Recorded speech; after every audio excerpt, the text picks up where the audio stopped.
Hello दोस्तों, आप सभी का बहुत बहुत स्वागत है आपके अपने YouTube channel study non stop पर। तो कैसे हैं आप सभी लोग? उम्मीद करता हूं आप सभी अच्छे होंगे। तो दोस्तों, आज की क्लास में हम लोग जीके के 25 क्वेश्चंस करेंगे, जिसमें जीके और करंट अफेयर्स के क्वेश्चंस हैं। और ये जो क्वेश्चंस हैं, ये सभी क्वेश्चंस जो है 31 अक्टूबर को जो पेपर हुआ था आपका यूपीपीसीएल कैंप असिस्टेंट का, तो उसमें ये सभी क्वेश्चंस पूछे गए थे। तो इनको जो है हम डिटेल के साथ करेंगे, तो वीडियो को लास्ट तक देखिएगा। और अगर आपको वीडियो अच्छा लगे तो लाइक और शेयर जरूर करिएगा। तो सबसे पहले आपके पास जो क्वेश्चन है दिया गया है, एशिया कप हॉकी टूर्नामेंट 2022 कहाँ आयोजित किया गया था? तो दोस्तों, एशिया कप हॉकी टूर्नामेंट की बात करते हैं तो ये आयोजित किया गया था कहाँ पे? इंडोनेशिया में। इंडोनेशिया में कहाँ पे, किस शहर में? जकार्ता में। ठीक है, तो यहाँ पे आयोजित किया गया था। और चैंपियन कौन बना था, यानी कि विजेता जो है कौन रहा था इस टूर्नामेंट में? तो विजेता था साउथ कोरिया। साउथ कोरिया जो है इसमें विजेता रहा था। और उप विजेता की बात करते हैं, उप विजेता इसमें रहा था मलेशिया। और भारत का स्थान जो है, भारत किस स्थान पे था? तो भारत जो है 3rd स्थान पे था। ठीक है, भारत का 3रा स्थान था। तो यहाँ पे ऑप्शन ए बिल्कुल राइट आंसर जाएगा, इंडोनेशिया। फिर दोस्तों अगला क्वेश्चन लेते हैं, नेक्स्ट है, भारत के केंद्रीय मंत्रिमंडल में निम्नलिखित में से किसके पास कारपोरेट कार्य विभाग पोर्टफोलियो है जुलाई 2022 तक प्राप्त जानकारी के अनुसार? तो दोस्तों, अगर बात करते हैं कि किसके पास कारपोरेट कार्य मंत्रालय है, तो इसका राइट आंसर हो जाएगा ऑप्शन बी, निर्मला सीतारमण।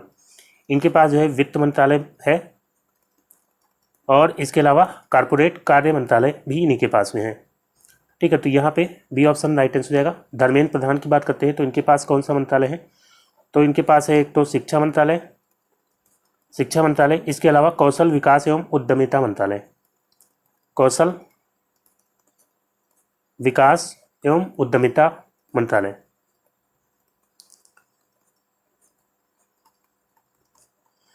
और इसके अलावा पीयूष गोयल जी की बात करते हैं तो इनके पास जो है कपड़ा मंत्रालय है, कपड़ा मंत्रालय इनके पास है। इसके अलावा वाणिज्य एवं उद्योग मंत्रालय, वाणिज्य एवं उद्योग मंत्रालय इनके पास हो जाएगा। और इसके अलावा खाद्य एवं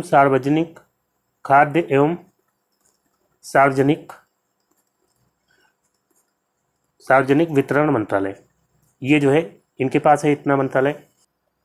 प्रहलाद जोशी की बात करते हैं तो इनके पास जो है संसदीय कार्य मंत्रालय है, संसदीय कार्य मंत्रालय। इसके अलावा कोयला मंत्रालय और खान मंत्रालय इनके पास हो जाएगा। तो यहाँ पे फिलहाल ऑप्शन बी राइट आंसर हो जाएगा। कारपोरेट कार्य मंत्रालय किसके पास है? निर्मला सीतारमण जी के पास। फिर दोस्तों अगला क्वेश्चन लेते हैं, नेक्स्ट है, भारतीय संविधान के किस संशोधन अधिनियम द्वारा मौलिक कर्तव्यों की संख्या 10 से बढ़ा करके 11 कर दी गई? ऑप्शन है 76वां संशोधन, 66वां, 86वां और 56वां। तो दोस्तों यहाँ पे इसका राइट आंसर है ऑप्शन सी, 86वां संविधान संशोधन, 86 अमेंडमेंट जो था, ये कब हुआ था? ये 2002 में हुआ था। और इसमें जो है अनुच्छेद 21A जो है जोड़ा गया था, जिसके अंतर्गत एक नया मौलिक कर्तव्य जोड़ा गया। और वो मौलिक कर्तव्य क्या था? 6 से 14 साल के बच्चों को निःशुल्क और अनिवार्य शिक्षा। तो इससे संबंधित था 6 से 14 साल के बच्चों को निःशुल्क और अनिवार्य शिक्षा। ठीक है, तो यहाँ पे आपका राइट आंसर क्या हो जाएगा? 86वां संविधान संशोधन। फिर दोस्तों नेक्स्ट क्वेश्चन लेते हैं, अगला है, अंतर्राष्ट्रीय मुद्रा कोष IMF का मुख्यालय कहाँ स्थित है? तो दोस्तों IMF यानी इंटरनेशनल मॉनेटरी फंड, इसका मुख्यालय हेडक्वार्टर कहाँ पे हो जाएगा? वियना में या पेरिस में या वाशिंगटन DC में या जिनेवा में? तो दोस्तों यहाँ पे इसका राइट आंसर हो जाएगा option C, Washington DC, USA में जो है इसका हेडक्वार्टर है IMF का। इसकी स्थापना हुई थी 1945 में। वर्तमान में जो है इसके MD कौन है? तो इसकी MD है क्रिस्टलिना जार्जिवा, इसकी जो है MD है। और अगर हम बात करते हैं चीफ इकोनॉमिस्ट इस समय जो है कौन है? IMF के चीफ इकोनॉमिस्ट कौन है? तो ये है पियरे पियरे ओलिवियर, ये हो जाएंगे चीफ इकोनॉमिस्ट। और अगर पूछ लिया जाए डेप्यूटी एमडी कौन है, डेप्यूटी मैनेजिंग डायरेक्टर, तो ये जो है गीता गोपीनाथ। गीता गोपीनाथ जो कि आईएमएफ की पहली डिप्टी मैनेजिंग डायरेक्टर हैं। तो यहाँ पे जो है फिलहाल सी ऑप्शन राइट आंसर जाएगा, वाशिंगटन डीसी।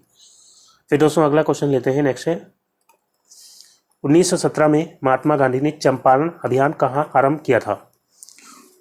तो दोस्तों गांधी जी ने चंपारण सत्याग्रह ये जो है शुरू किया था 1917 में बिहार में, और ये गांधी जी का पहला आंदोलन था भारत में जो कि नील की खेती के विरुद्ध था। अंग्रेजों द्वारा नील की खेती कराई जाती थी किसानों से ज़बरदस्ती, तो उसके विरुद्ध ये आंदोलन था 1917 में चंपारण सत्याग्रह। और इनका जो दूसरा आंदोलन था वो गुजरात में अहमदाबाद सत्याग्रह, जो कि जो मिल मजदूर थे उनके प्लेग बोनस के संबंध में ये आंदोलन था। और ये जो है आंदोलन कब हुआ था, 1918 में। इसमें गांधी जी ने पहली बार भूख हड़ताल का प्रयोग किया था। भूख हड़ताल का गांधी जी ने पहली बार प्रयोग किस आंदोलन में किया था, तो अहमदाबाद में जो है पहली बार भूख हड़ताल का प्रयोग किया था, अहमदाबाद सत्याग्रह में। फिर दोस्तों अगला क्वेश्चन लेते हैं, नेक्स्ट है प्राचीन भारत के वैदिक युग में वेदांगों की कुल संख्या कितनी थी। तो वैदिक युग में वेदांगों की संख्या की बात करते हैं तो वेदांगों की संख्या है 6। ऑप्शन बी यहाँ पे राइट आंसर हो जाएगा, 6 वेदांग थे। और ये कौन कौन से वेदांग हैं, तो एक है शिक्षा और कल्प, निरुक्त, व्याकरण, और इसके अलावा छंद और ज्योतिष। तो ये जो है 6 वेदांग थे। और अगर बात करते हैं उपनिषद की, उपनिषद जो है कितने हैं टोटल, तो उपनिषदों की संख्या है 108। वेदों की संख्या आपको पता है 4 होती है। और इसके अलावा जो है पुराणों की संख्या कितनी है, तो 18। फिर दोस्तों अगला क्वेश्चन लेते हैं, नेक्स्ट है निम्नलिखित में से कौन सा बंदरगाह भारत का पहला निगमीकृत बंदरगाह था। तो दोस्तों यहाँ पे जो है इसका राइट आंसर होगा ऑप्शन सी, एन्नोर बंदरगाह। एन्नोर बंदरगाह जो कि कहाँ पे है, तमिलनाडु में। तमिलनाडु के एन्नोर में स्थित है और इसका वैसे नाम है कामराजर बंदरगाह। क्या नाम है, कामराजर बंदरगाह। भारत में जो है प्रमुख बंदरगाह की संख्या कितनी है, तो 13। इसमें से 12 जो है सरकारी हैं और एक जो है प्राइवेट है। ठीक है, तो 13 जो है प्रमुख बंदरगाह हैं, बाकी इसके अलावा छोटे बड़े मिलाकर के, छोटे और मध्यम मिलाकर के 200 और हैं। ठीक है, तो 13 प्रमुख बंदरगाह हैं। फिर दोस्तों अगला क्वेश्चन लेते हैं, नेक्स्ट है छत्रपति शिवाजी ने किस वर्ष प्रतापगढ़ की लड़ाई में आदिलशाही सैनिकों को हराया था। तो दोस्तों प्रतापगढ़ का जो युद्ध है ये कब हुआ था, तो ये हुआ था 10 नवंबर 1659 को।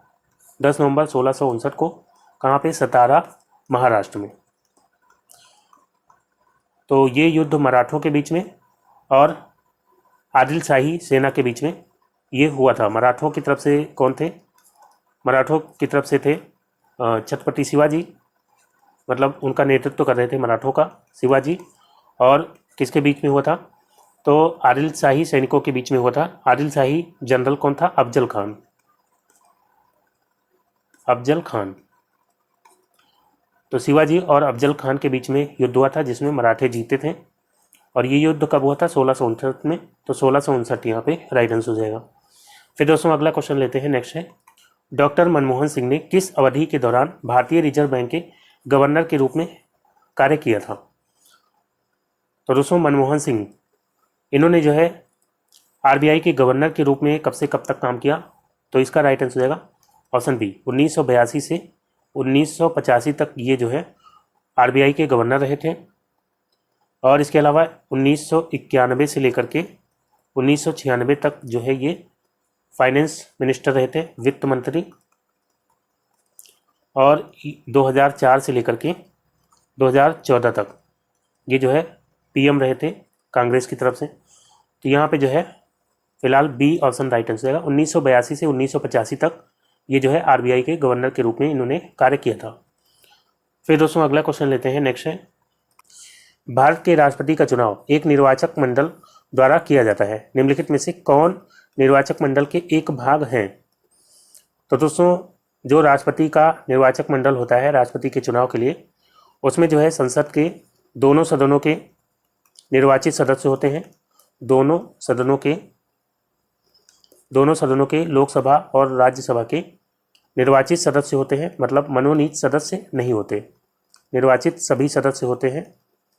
और इसके अलावा जो है राज्य की विधानसभाओं के निर्वाचित सदस्य, राज्य की विधानसभाओं के निर्वाचित सदस्य होते हैं।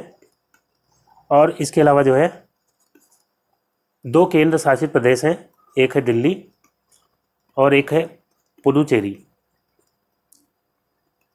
तो इनकी जो विधानसभाएं हैं, दिल्ली और पुडुचेरी की विधानसभाओं के जो सदस्य होते हैं, निर्वाचित विधानसभा के निर्वाचित सदस्य जो होते हैं, ये जो है राष्ट्रपति के चुनाव में भाग लेते हैं। ठीक है, तो यहाँ पे जो है राइट आंसर क्या हो जाएगा? राज्यसभा के मनोनीत सदस्य नहीं होते हैं। राज्य विधान परिषद के, तो विधान परिषद के भी सदस्य नहीं होते हैं। राज्य के विधायक होते हैं, तो राज्य के विधानसभा के जो सदस्य होते हैं निर्वाचित, वो सभी होते हैं, तो राज्य के विधायक जो है यहाँ पे राइट आंसर हो जाएगा। बाकी लोकसभा के मनोनीत सदस्य नहीं होते हैं, तो यहाँ पे सी ऑप्शन राइट आंसर होगा। और उपराष्ट्रपति का जो चुनाव होता है, उसका जो निर्वाचक मंडल होता है, उसमें जो है कौन कौन से सदस्य होते हैं? तो उपराष्ट्रपति के लिए जो है आप याद रखेंगे, उपराष्ट्रपति के लिए दोनों सदनों के सभी सदस्य, दोनों सदनों के सभी सदस्य भाग लेते हैं। सभी सदस्य, चाहे वो निर्वाचित हों चाहे वो मनोनीत हों, तो दोनों सदनों के सभी सदस्य भाग लेते हैं। ठीक है, तो यहाँ पे फिलहाल सी ऑप्शन राइट आंसर रहेगा। फिर दोस्तों अगला क्वेश्चन लेते हैं, नेक्स्ट है, मोहनजोदड़ो शहर में 80 सार्वजनिक शौचालय और लगभग कितने कुओं सहित एक विशाल जल प्रबंधन तंत्र था? तो दोस्तों मोहनजोदड़ो शहर की बात करते हैं, जो कि हड़प्पा सभ्यता का जो है प्रमुख शहर है। और इसकी खोज किसने की थी? इसकी खोज की थी राखल दास बनर्जी ने। राखल दास बनर्जी ने इसकी खोज की थी। कब की थी? तो 1922 में। ये जो है सिंधु नदी के किनारे बसा हुआ था। सिंधु नदी के किनारे जो है मोहनजोदड़ो बसा हुआ था। और इसमें जो है 80 सार्वजनिक शौचालयों और लगभग 700 कुओं, यहाँ पे 700 इसका राइट आंसर जाएगा, 700 कुओं सहित एक विशाल जल प्रबंधन तंत्र था। तो सी ऑप्शन यहाँ पे राइट आंसर हो जाएगा। फिर दोस्तों नेक्स्ट क्वेश्चन लेते हैं, अगला है, भारतीय फिल्म महोत्सव मेलबर्न में किस भारतीय अनुभवी क्रिकेटर को विशिष्ट अतिथि के रूप में निमंत्रित किया गया था? तो दोस्तों भारतीय फिल्म महोत्सव मेलबर्न, इसमें जो है भारतीय क्रिकेटर कपिल देव को गेस्ट ऑफ ऑनर के रूप में सम्मानित किया गया था और इन्हीं को जो है विशिष्ट अतिथि के रूप में निमंत्रित किया गया था। और इसके अलावा जो है भारतीय फिल्म महोत्सव में जो अवार्ड दिए गए थे, इनको आप याद रखेंगे, ये जो है पूछे जा सकते हैं आपके एग्जाम में। बेस्ट फिल्म का अवार्ड किस मूवी को दिया गया था? बेस्ट फिल्म, तो दोस्तों बेस्ट फिल्म का अवार्ड मिला था 83 मूवी को, जो कि 1983 का जो वर्ल्ड कप है उस पर बनी थी। इसमें एक्टर थे रणबीर कपूर, तो सर्वश्रेष्ठ एक्टर का अवार्ड भी इन्हीं को मिला था। सर्वश्रेष्ठ अभिनेता, सर्वश्रेष्ठ एक्टर अभिनेता का अवार्ड जो है किसको मिला था? तो रणबीर कपूर को मिला था। सर्वश्रेष्ठ अभिनेत्री का अवार्ड किसे मिला था? तो सर्वश्रेष्ठ अभिनेत्री के लिए आप याद रखेंगे शेफाली शाह को मिला था सर्वश्रेष्ठ अभिनेत्री का अवार्ड। और किस मूवी के लिए? तो जलसा मूवी के लिए जो है इनको अवार्ड मिला था। रणबीर कपूर को 83 मूवी के लिए मिला था, जो कि कपिल देव की भूमिका इन्होंने निभाई थी। और इसके अलावा याद रखेंगे सर्वश्रेष्ठ निर्देशक का अवार्ड किसे मिला? तो सर्वश्रेष्ठ निर्देशक का जो है अवार्ड 2 लोगों को मिला था। एक थे सुजीत सरकार, इनको जो है सरदार ऊधम सिंह के लिए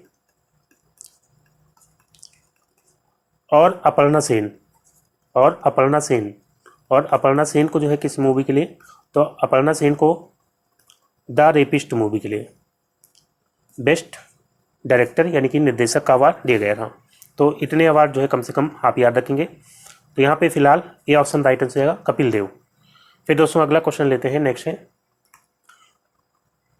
भारतीय Laghu Udyog Vikas Bank Small Industries Development Bank of India यानी कि सिडबी, इसकी स्थापना डैश में संसद के एक अधिनियम के अंतर्गत की गई थी। तो दोस्तों सिडबी इसकी स्थापना कब की गई थी, तो सिडबी की स्थापना की गई थी 1990 में। 1990 में 2 अप्रैल 1990 में जो है इसकी स्थापना की गई थी। इसका जो है हेडक्वार्टर कहाँ पे है, इसका हेडक्वार्टर है लखनऊ में। और अभी इसके जो है चेयरमैन कौन है, इसके अध्यक्ष इस समय कौन है, तो अध्यक्ष इसके हैं शिव सुब्रमण्यम जो है इसके अध्यक्ष हो जाते हैं। तो यहाँ पे ऑप्शन ए राइट आंसर जाएगा। 1990 में जो है सिडबी की स्थापना हुई थी। फिर दोस्तों अगला क्वेश्चन लेते हैं, नेक्स्ट है 8 जुलाई 2022 को पर्यावरण, वन और जलवायु परिवर्तन मंत्रालय ने हरियाली महोत्सव का आयोजन कहाँ किया था। तो दोस्तों हरियाली महोत्सव जो कि आज़ादी का अमृत महोत्सव के तहत जो है इसका आयोजन किया गया था पर्यावरण, वन और जलवायु परिवर्तन मंत्रालय द्वारा। और इसका आयोजन किया गया था नई दिल्ली के ताल कटोरा स्टेडियम में जो है इसका आयोजन किया गया था। और अभी जो है वर्तमान में पर्यावरण, वन और जलवायु परिवर्तन मंत्री कौन है, तो भूपेंद्र यादव जो है अभी वर्तमान में ये जो है मंत्रालय देखते हैं, जलवायु परिवर्तन और पर्यावरण और वन मंत्रालय, ठीक है। इसके अलावा भूपेंद्र यादव के बाद जो है कौन सा मंत्रालय है, तो इसके अलावा जो है इनके पास श्रम एवं रोजगार मंत्रालय भी इन्हीं के पास में है, ठीक है। तो यहाँ पे फिलहाल ऑप्शन बी राइट आंसर हो जाएगा नई दिल्ली। फिर दोस्तों अगला क्वेश्चन लेते हैं, नेक्स्ट है निम्नलिखित में से कौन सा देश भारत के साथ सबसे लंबी अंतर्राष्ट्रीय सीमा साझा करता है। तो दोस्तों भारत जो है 7 देशों के साथ स्थलीय सीमा साझा करता है। और ये जो है कौन कौन से देश हैं, तो इसके लिए आप ट्रिक याद रखेंगे, बचपन में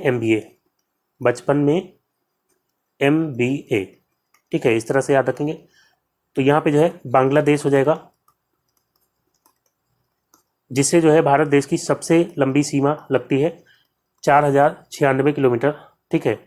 और उसके बाद जो है चीन से लगती है, चीन से कितने किलोमीटर, तो 3488 किलोमीटर। और फिर जो है पाकिस्तान से लगती है, पाकिस्तान से जो है 3323 किलोमीटर। और फिर जो है नेपाल से जो है 1751 किलोमीटर। एम से हो जाएगा म्यांमार से जो है 1643 किलोमीटर। और भूटान, बी से हो जाएगा भूटान से 699। और ए से जो है अफगानिस्तान से जो है कितना लगती है, तो 106 किलोमीटर, ठीक है। तो सबसे ज़्यादा बांग्लादेश से लगती है, यहाँ पे बांग्लादेश ऑप्शन में नहीं है, नेपाल, भूटान, म्यांमार, तो यहाँ पे चीन राइट आंसर हो जाएगा। इन सब में चीन से सबसे ज़्यादा सीमा साझा करती है, तो ऑप्शन डी यहाँ पे राइट आंसर हो जाएगा। फिर दोस्तों अगला क्वेश्चन लेते हैं, नेक्स्ट है डैश 1 वर्ष से कम की परिपक्वता वाले बॉन्ड यानी कि ऋण प्रतिभूतियाँ होते हैं। तो दोस्तों इसका राइट आंसर क्या हो जाएगा, R bill, T bill, C bill या एस बिल। तो दोस्तों इसका राइट आंसर जाएगा टी बिल, जिसको कहते हैं ट्रेजरी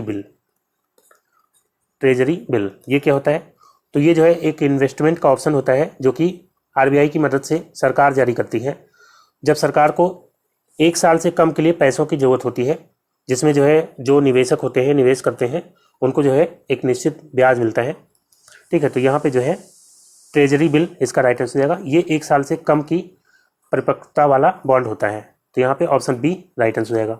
फिर दोस्तों अगला क्वेश्चन लेते हैं, नेक्स्ट है 6 जुलाई 2022 को भारत का सबसे पहला पशु स्वास्थ्य शिखर सम्मेलन 2022 कहाँ आयोजित किया गया था। तो दोस्तों अगर हम बात करते हैं भारत का जो सबसे पहला पशु स्वास्थ्य शिखर सम्मेलन ये आयोजित किया गया था 6 जुलाई 2022 को, कहाँ पे, तो नई दिल्ली में। ऑप्शन डी यहाँ पे राइट आंसर जाएगा, नई दिल्ली में आयोजित किया गया था। और किसके द्वारा आयोजित किया गया था, तो इसको आयोजित किया गया था इंडियन चैम्बर ऑफ फूड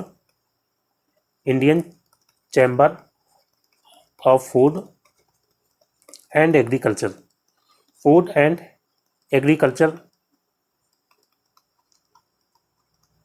और इसके अलावा जो है एग्रीकल्चर टुडे ग्रुप द्वारा, एग्रीकल्चर टुडे ग्रुप, इनके द्वारा जो है ये आयोजित किया गया था। उद्घाटन किसने किया था? तो उद्घाटन इसका किया गया था पुरुषोत्तम रूपाला के द्वारा। पुरुषोत्तम रूपाला के द्वारा इसका उद्घाटन किया गया था, जो कि मत्स्य पालन, पशुपालन और डेयरी मंत्रालय देखते हैं। ठीक है, तो केंद्रीय मत्स्य पालन, पशुपालन और डेयरी मंत्रालय देखा जाता है पुरुषोत्तम रूपाला के द्वारा। तो इन्हीं के द्वारा जो है इसका उद्घाटन किया गया था। तो कहाँ पे? ऑप्शन डी, दिल्ली में। फिर दोस्तों अगला क्वेश्चन लेते हैं। निम्नलिखित में से कौन राष्ट्रीय न्यायपालिका नियुक्ति आयोग NJAC के भाग नहीं है? तो दोस्तों NJAC यानी कि नेशनल जुडिशरी अपॉइंटमेंट कमीशन, ये जो है न्यायाधीशों की नियुक्ति से संबंधित कमीशन होता है और इसमें जो है 6 सदस्य होते हैं। एक आपका CJI होता है, CJI यानी कि chief justice of India, Bharat का मुख्य न्यायाधीश। और इसके अलावा जो है दो अन्य सुप्रीम कोर्ट के वरिष्ठ न्यायाधीश होते हैं, तो कितने लोग हो गए? 3 लोग हो गए। और तीसरे नंबर पे कानून और न्याय मंत्री, कानून मंत्री या न्याय मंत्री जो है, कानून और न्याय मंत्री होता है। और इसके अलावा जो है चौथे नंबर पे हो जाएंगे 2 प्रतिष्ठित व्यक्ति। ये 2 प्रतिष्ठित व्यक्ति जो है ये किसके द्वारा नामित किए जाते हैं? तो यहाँ पे जो है ये किसके द्वारा नामित किए जाते हैं? तो CJI chief justice of India के द्वारा, और इसके अलावा PM, और इसके अलावा लोकसभा में विपक्ष का नेता जो है इन 2 प्रतिष्ठित व्यक्तियों को नामित करता है। अगर विपक्ष का नेता नहीं है लोकसभा में, तो लोकसभा में जो है जो सबसे बड़ी विपक्षी पार्टी होगी उसका नेता नामित करेगा। तो CJI, PM और लोकसभा में विपक्ष का नेता इन 2 प्रतिष्ठित व्यक्तियों को नामित करते हैं। 2 में से एक जो है व्यक्ति होना चाहिए, 2 में से एक व्यक्ति या तो SC होना चाहिए या ST होना चाहिए या OBC होना चाहिए या जो है अल्पसंख्यक होना चाहिए यानी कि माइनॉरिटी से होना चाहिए, या फिर जो है वो महिला होना चाहिए। ठीक है, एक व्यक्ति जो है इस तरह से SC, ST, OBC या माइनॉरिटी से या महिला होना चाहिए। तो यहाँ पे जो है कौन भाग नहीं है? भारत के मुख्य न्यायाधीश, तो ये तो भाग लेते हैं। केंद्रीय कानून और न्याय मंत्री भी भाग लेते हैं, प्रधानमंत्री भी भाग लेते हैं 2 प्रतिष्ठित व्यक्तियों को नामित करने में। ठीक है, तो यहाँ पे कौन भाग नहीं लेता? ऑप्शन बी यहाँ पे राइट आंसर जाएगा, केंद्रीय गृह मंत्री। फिर दोस्तों अगला क्वेश्चन लेते हैं। RBI की भूमिकाओं में से एक भूमिका केंद्र और राज्य सरकारों दोनों के लिए एक बैंकर के रूप में सेवा प्रदान करता है, और RBI उनकी प्राप्तियों और भुगतानों में विसंगतियों से निपटने के लिए WMA के रूप में अस्थायी सहायता प्रदान करता है। WMA का पूर्ण रूप क्या है? यहाँ पे WMA का फुल फॉर्म बताना है। तो दोस्तों WMA इसका फुल फॉर्म क्या हो जाएगा? वेल्थ एंड मीन्स एडवांस, या होल एंड मीन्स एडवांस, या वेज एंड मेजर एडवांस, या वेज एंड मीन्स एडवांस। तो दोस्तों यहाँ पे जो है इसका राइट आंसर हो जाएगा option D, ways and means advance. ठीक है, WMA का ये फुल फॉर्म हो जाएगा। फिर दोस्तों अगला क्वेश्चन लेते हैं। नेक्स्ट है 20 जुलाई 2022 तक प्राप्त जानकारी के अनुसार नीति आयोग के उपाध्यक्ष कौन है? तो दोस्तों नीति आयोग के उपाध्यक्ष कौन है? पहला ऑप्शन है परमेश्वरन अय्यर, तो ये जो है नीति आयोग के CEO हो जाते हैं। नरेंद्र मोदी, तो ये अध्यक्ष हो जाएंगे। जो PM होता है प्रधानमंत्री, वही जो है नीति आयोग का अध्यक्ष होता है। तो यहाँ पे जो है नरेंद्र मोदी ये अध्यक्ष हो जाएंगे, और सुमन बेरी यहाँ पे राइट आंसर होगा। सुमन बेरी ये जो है उपाध्यक्ष है नीति आयोग के। फिर दोस्तों अगला क्वेश्चन लेते हैं। नेक्स्ट है भारत में निम्नलिखित में से किस प्राचीन संरचना का निर्माण नरसिंह देव प्रथम द्वारा करवाया गया था? ऑप्शन है पुरी का जगन्नाथ मंदिर। पुरी का जगन्नाथ मंदिर, इसका निर्माण किसने कराया था? तो इसका निर्माण कराया गया था अनंत वर्मन चोडगंग, इनके द्वारा जो है जगन्नाथ मंदिर जो पुरी का है इसका निर्माण कराया गया था।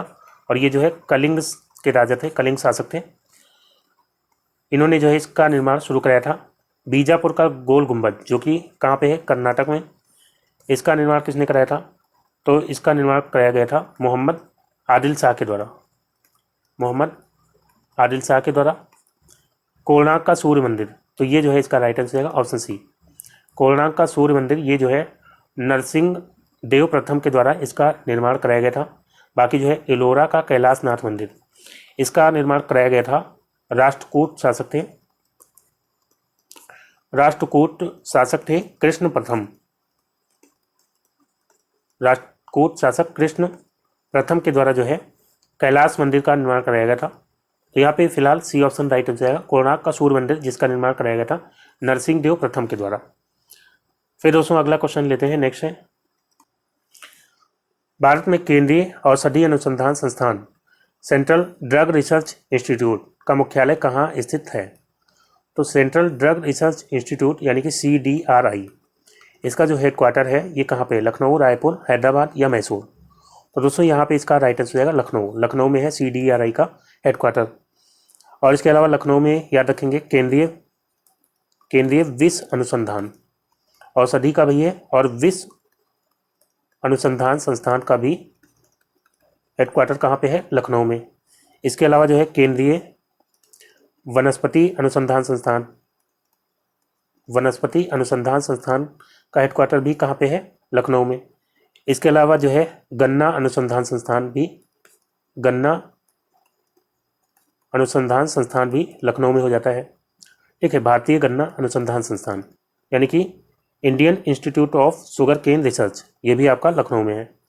ठीक है, तो यहाँ पे ए ऑप्शन राइट आंसर हो जाएगा। फिर दोस्तों अगला क्वेश्चन लेते हैं, नेक्स्ट है, भारतीय संविधान के किस संशोधन अधिनियम द्वारा लोकसभा सीटों को 525 से बढ़ाकर के 545 कर दिया गया? तो दोस्तों जो है इसका राइट आंसर क्या हो जाएगा? 40वां या 26वां या 31वां या 35वां? तो दोस्तों इसका राइट आंसर होगा ऑप्शन सी, 31वां संविधान संशोधन 1972 में हुआ था और इसके द्वारा लोकसभा सीटों की संख्या को 525 से बढ़ाकर के 545 कर दिया गया। और संविधान संशोधन ये जो है किस अनुच्छेद के तहत किया जाता है? अनुच्छेद 368 के तहत किया जाता है। और ये जो है अनुच्छेद किस भाग में है? संविधान के किस भाग में है? तो भाग 20 में है। फिर दोस्तों अगला क्वेश्चन लेते हैं, नेक्स्ट है, किस शहर के अंतर्राष्ट्रीय हवाई अड्डे का नाम देवी अहिल्याबाई होलकर के नाम पर रखा गया है? तो दोस्तों यहाँ पे दिए गए हैं इंदौर, भोपाल, रायपुर या ग्वालियर। तो यहाँ पे राइट आंसर हो जाएगा इंदौर। इंदौर जो हवाई अड्डा था उसका नाम क्या बदल के रख दिया गया है? देवी अहिल्याबाई होलकर हवाई अड्डा। ठीक है, तो यहाँ पे ऑप्शन ए राइट आंसर हो जाएगा। फिर दोस्तों अगला क्वेश्चन लेते हैं, नेक्स्ट क्वेश्चन है, निम्नलिखित में से कौन सी भाषा भारतीय संविधान की 8वीं अनुसूची में सम्मिलित नहीं है? तो दोस्तों भारतीय संविधान की 8वीं जो अनुसूची है इसमें कितनी भाषाएं हैं? तो टोटल जो है 22 भाषाएं हैं। 22 भाषाएं वर्तमान में हैं और मूल जो संविधान था, मूल संविधान में कितनी भाषाएं थी? 14 भाषाएं थी। सबसे पहले कौन जोड़ी गई? तो 21वां जो संशोधन हुआ था, 21वां जो संशोधन हुआ था कब हुआ था? 1967 में। इसके द्वारा जो है सिंधी भाषा जोड़ी गई। और फिर जो है 71वां संविधान संशोधन हुआ था, इसके द्वारा जोड़ी गई थी नमक, ना से हो जाएगा नेपाली, मा से मणिपुरी और का से जो है कोंकणी। ठीक है, तो ये 3 भाषाएं जोड़ी गई थी 71वें संविधान संशोधन द्वारा। कब जोड़ी गई थी? तो ये 1992 में। और उसके बाद जो है 92वां संशोधन हुआ था 2003 में और इसके द्वारा 4 भाषाएं और जोड़ी गई थी। इसकी ट्रिक है MSDB, महेंद्र सिंह धोनी का बल्ला। तो ये 4 भाषाएं कौन सी थी? तो बोडो, और एस से हो जाएगा संथाली, और डी से हो जाएगा डोगरी, और बी से बोडो हो गया, एम से यहाँ पे मैथिली हो जाएगा। मैथिली, बोडो, संथाली, डोगरी, ये 4 भाषाएं 2003 में जोड़ी गई। तो इस तरह से 22 भाषाएं हो जाती हैं टोटल। तो कौन कौन सी भाषा इसमें हो जाएगी? डोगरी, मणिपुरी, नेपाली है। भोजपुरी जो है ये 8वीं अनुसूची में शामिल नहीं है, तो यहाँ पे डी ऑप्शन राइट आंसर आएगा, भोजपुरी। तो दोस्तों आज का वीडियो यहीं पे समाप्त करता हूँ। उम्मीद करता हूँ वीडियो आपको अच्छा लगा होगा। अगर वीडियो आपको अच्छा लगा हो तो लाइक और शेयर जरूर करिएगा, और जो नए दोस्त हैं वो चैनल को सब्सक्राइब करके नोटिफिकेशन बेल को ऑन कर लेंगे, ताकि अगला वीडियो अपलोड होते ही उसका नोटिफिकेशन आपको सबसे पहले मिल जाए। तो मिलते हैं अगले वीडियो में, तब तक के लिए goodbye and take care.